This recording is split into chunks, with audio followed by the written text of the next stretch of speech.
Hello everybody! Welcome to another episode of Reacting Reddit, where real humans read, react, and summarize trending topics and stories from Reddit. Today we're going to be talking about stories from car wreck survivors, and this thread is originally by Naxisish. The question is, car wreck survivors, what went through your head as it was happening? You know how they say that ninjas had slow motion?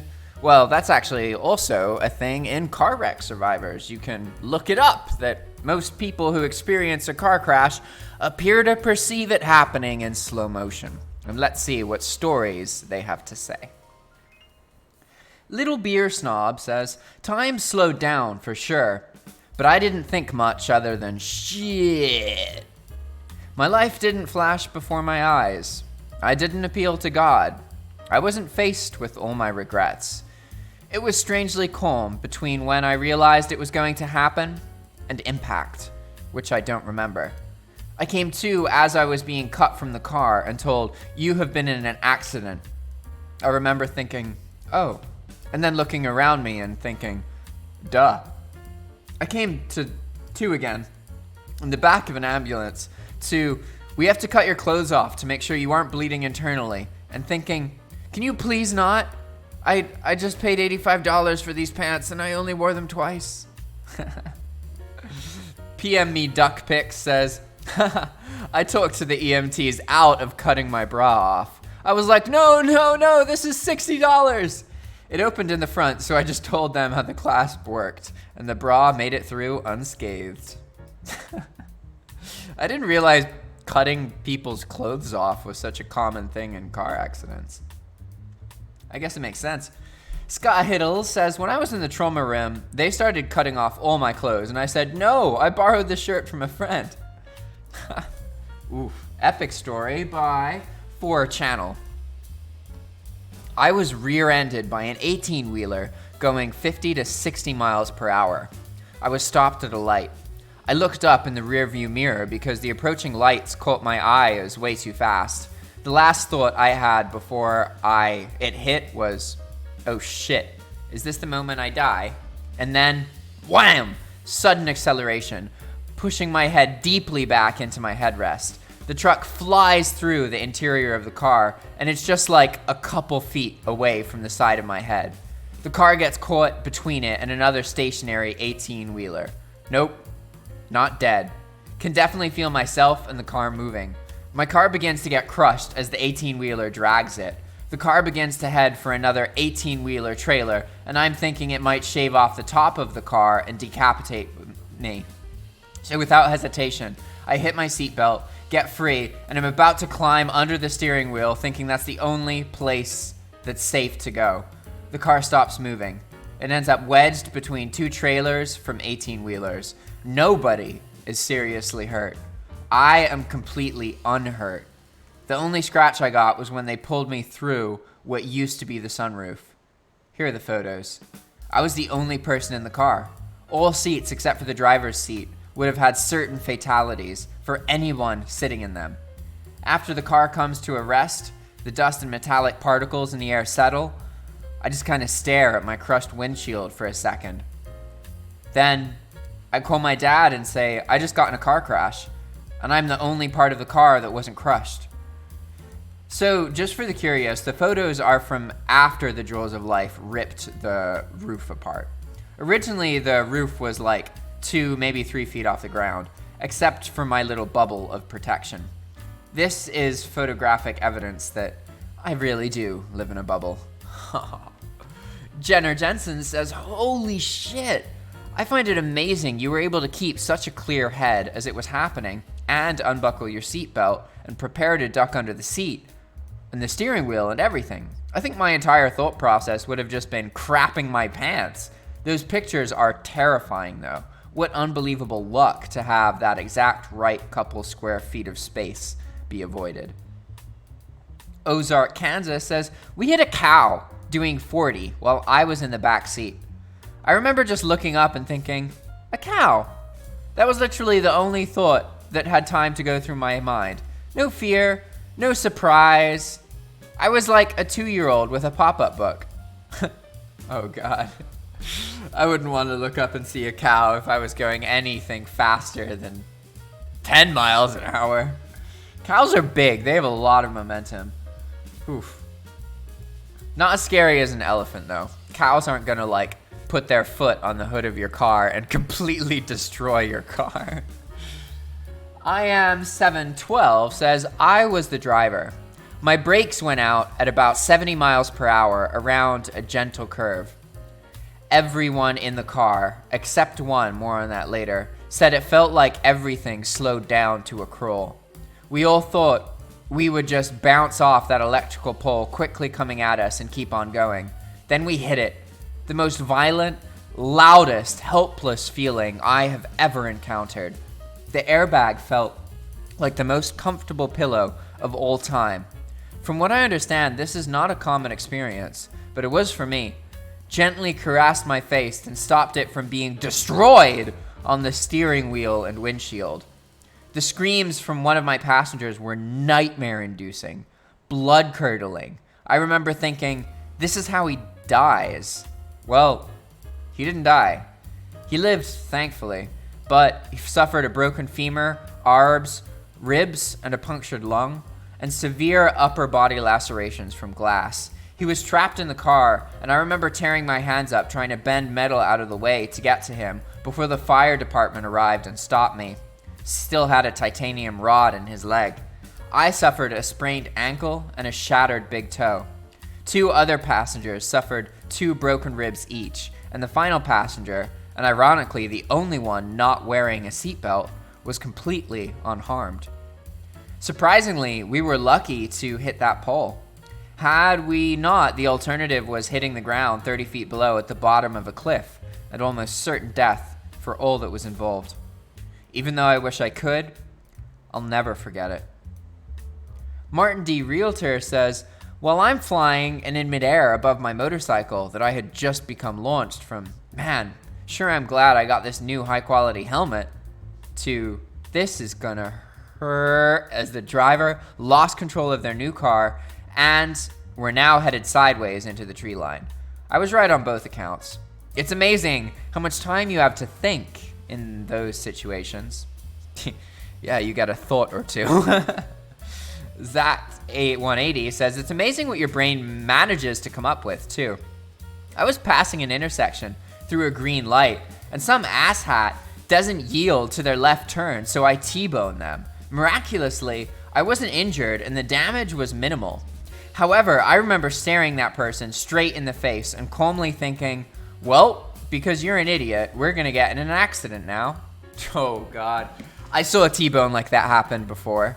Except, okay, nobody died, but I don't know how to, okay.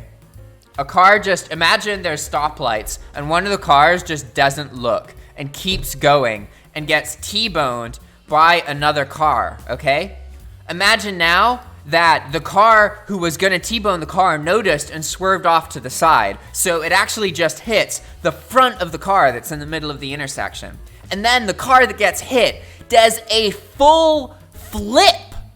Like, okay, not a flip back onto its wheels, actually. It's a 180-degree flip. It gets flipped into the air, and I looked forward, and I saw the axle of the car directly in front of me because the car was sideways in the air on its side, and then it continued flipping and landed on the hood. But luckily it was a truck, basically. So the girl inside was totally fine. Like, she was freaking out and crying and freaking out, but she was alive, and just like everyone was like, yo, get out, can you move, get out, because we all like ran over to the car, right? Because that's some crazy dramatic shit to see a car just get flipped like that. And then, yeah, the girl was totally fine, even though her car literally got picked up, flipped over, and dropped on its top. And she was alright, like, no problem. She had like a bit of like blood just from like scuffs and stuff, but I mean, generally, if somebody doesn't even lose consciousness from a car crash like that, they're probably okay. You know, if they can move around and stuff, that's a good sign, definitely a good sign. And she was just like, she was in shock. But you know what the most disturbing thing about that whole event was was that I was on 911 the whole time, and they never picked up. Like, I called 911, and I ended up hanging up because I got a busy tone, and after like 2 minutes, a passing fire truck saw the accident and stopped. And then I was like, well, they're already here. There's no point in me being on hold with 911, so I hung up. But like, it was a real 911 call because my phone was being tracked for like 10 minutes after that, totally normally, but they never picked up. And I was like, whoa, wait, what? I can call in an emergency and they can be busy and not pick up? What the fuck is that? It was a really eye-opener because it showed me that 911 is actually a really old, outdated system. And then I looked into it more, and yeah, that's totally a thing. Like, you may not get help if you call 911. You may not get actually in touch with somebody. And not even because it's busy, just because it's an archaic system that doesn't work properly. Like, when I called, it wasn't that there were too many people and it was busy. It was literally just that their system is old and doesn't work properly. Like, that's fucked up. If something worse had been happen, right? And you take another minute to get to a scene, that can cause a death that wasn't gonna die, all because of not being able to get in touch with a number that's supposed to be the most reliable, easy number to call of all, you know? Pretty crazy. Moving on to more stories. Attenhall says, I haven't shaved my legs. And now the doctor who's gonna fix my broken body is just gonna judge me for my unshaved legs.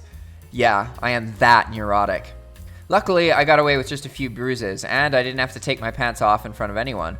The accident did destroy my car, though. Some idiot ran in front of me trying to turn on a red. Huh, that'll do it. Alright. This epic story is by FIFA Girl Player. I was in a car accident 6 years ago. My friend at the time, who was driving the car, wanted to have one last crazy car ride back home before we all left for university. Oh, this sounds like it's going to end badly already. I could have moved cars and gone to my friend's, who was going straight to the house we were all meeting in, but I wanted the adrenaline too. I was seated in the back because there were 3 of us in the car. There was a straight road with no stoplights and no cars. It wasn't a long stretch, but my friend still floored it. I even remember recording the speedometer as we hit 220 kilometers per hour. It was all going okay until he realized that our exit was sooner than he expected, and he still went for it. We went on an exit that was sort of on a loop going down. At top speed of the car, we drifted for a good 3 to 5 seconds. It went from super speed reflexes to everything in slow motion. My heart beat so fast it felt like it was going to jump out of my chest. One hand gripped the chair in front of me, and the other gripped the door handle as tight as I could. My life flashed before you, and I remember thinking how mad my parents were going to be. I closed my eyes for what seemed like forever and prayed as hard as I could that we would all be safe. The car rolled onto the ditch. One roll. Everything in the car was flying in the air in slow motion. The CD case, our mobile phones, my purse. 2 rolls. There was dust everywhere and my head started to hurt. 3 rolls. And then it stopped sideways. It was pure silence. Then after 2 seconds, all I heard was screaming. My friend, the driver, was screaming and crying at the top of his lungs, worried that he had harmed his friends and himself. My friend in the passenger seat kicked the windshield open. There was sand everywhere. He got out. Then he helped me get out. And I told him to help our friend because he was stuck in his seatbelt. A passerby saw it all happen and said he had called the police and the ambulance over. The 3 of us came out completely unharmed. Not even a single bruise on myself.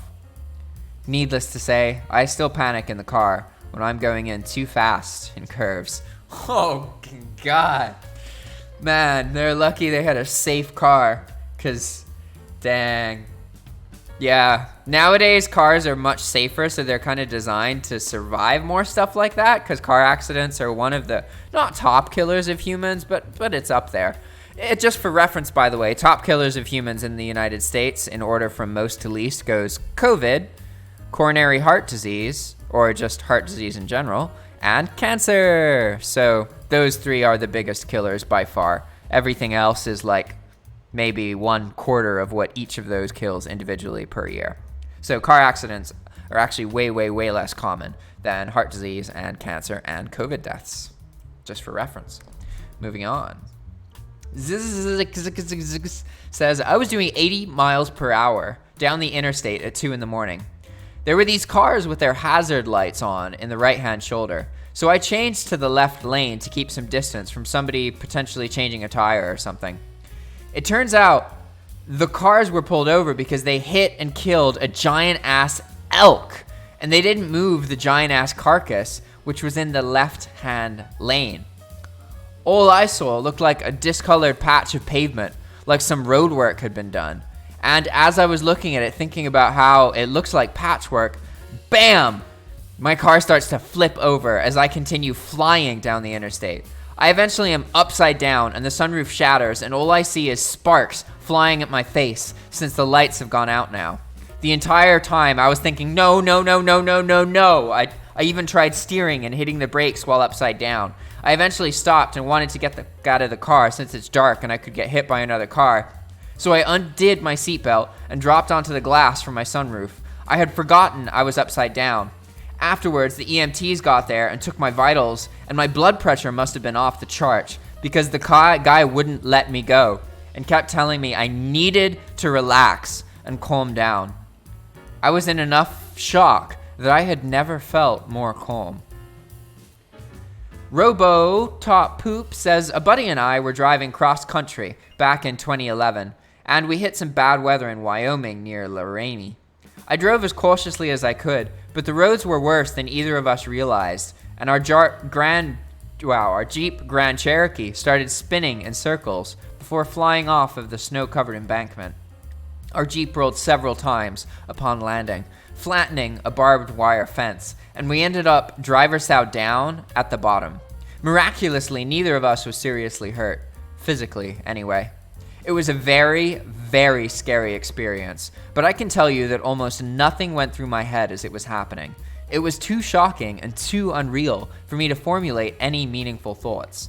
At the bottom, I kicked into survival mode, looking around to make sure that neither of us was dead or injured, and looking around to make sure that my phone was okay and able working so I could call for help and let my family know we were okay. This next epic story is by Papa Dumb Soldier 123. Finally one for me. So it was the day of the World Cup cricket finals. My country was playing, so me and some mates went on to watch it on a giant screen. On our way back, my friend was driving, not drunk whatsoever. He usually drove fast and reckless, but what the hell, we thought. We were young and that nothing could happen. The immature brat phase.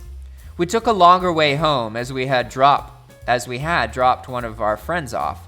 The seating order was the driver friend, his current girlfriend, and me behind. The road was insanely curvy, and he took them super fast as it was late night. I was texting someone, and I didn't want to get thrown around the back seat, so I just wore my seatbelt in the rear, something I've never done before or again. I stopped texting, and still buckled up in the back, I start recording our reckless driving with my friend's hip BlackBerry. We were possibly doing 120 on a tiny one-lane road with houses by either side. Then the crash. He had taken this sudden turn, but in order to do so, he had to use the entire space of the road. And as he tried to do so, another car came down that same turn, so he couldn't use the entire bend to take it safely. The next thing I know, I see the other car's headlights. My friend hits the brakes to no avail. Last thing I said was, "Bitch!" And we go head on into a wall around 100 kilometers per hour. A few seconds of shock. I didn't feel any pain right away. I open my door. I walk out. And then it all hit me. The seatbelt had dug in so bad I had a really bruised hip and I couldn't stand. I had broken my arm against the headrest of the front seats as I was leaning towards the middle of the car. I was rushed to a hospital by random good-hearted strangers. The driver had no injuries. His now girlfriend broke her leg in 3 places. Wait, what was he in originally? His current girlfriend? Oh, I guess wasn't the girlfriend at the time, but is at the point of writing the story? Scariest part was my family passed the wrecked car on the way to the hospital and thought that I had died because I asked someone else to call them. So yeah, that was in 2012. I can post the pictures of the wrecked car for proof. Why do people act like pictures is proof? I don't. That sounds legit, but it's like, I can Google car crash, you know? 10 of the club's 86 says, time slowed down. I was going 70, and I was convinced that I was going to die as the car in front of somehow jackknifed in the road. I still remember every detail, then back end kicking out towards the central reservation, the driver's frantic attempts to right it, and the feeling as my car started to skid to the right. An instant before I hit, all I could think about was that my car insurance was going to go through the roof. And I was right. It did. Oh, harsh. All right. We're going to read this last story by Aaron Thunderscore. I survived hitting the concrete half wall barrier in the middle of the interstate head on after a spin out when another driver nicked my Versa. I spun out. It had rained earlier, so the road was a little wet. Lost control, hit the wall head on, and bounced the sides of the car off the wall, ending up backwards beside the wall. My thoughts were, fuck, I might die, shit! I thought about my husband and how he was waiting for me at the airport. I was actually screaming though. I closed my eyes, hit the wall, got smacked by the bag, and then it stopped. I felt around my body to see if I was okay, and thought, oh, maybe that wasn't that bad. I'd banged my knees on the dashboard, the airbag bruised my face where my glasses had been, and I'd been one hell of a burn on my arm, but otherwise, I was alive, I was okay. The highway patrol guys with the blinky light trucks came and had to kick the panel above the tire to get my door open, and when they helped me out, my legs fell out from under me. I turned around and looked at the car, and it looked like the front of it had exploded, and the car was bleeding out on the road. I cried then. Seeing the car made it real to me that I had just survived. Wow. All right, everybody, that's it for now. If you like this kind of content, please watch another video, subscribe, like this video, or comment below. And if you want to make these kind of videos yourself, you're interested in our tools or the software we use to make thumbnails, then please reach out to us. We're looking to network with more content creators, so send us an email. Thanks for watching, and we'll see you next time. Ciao!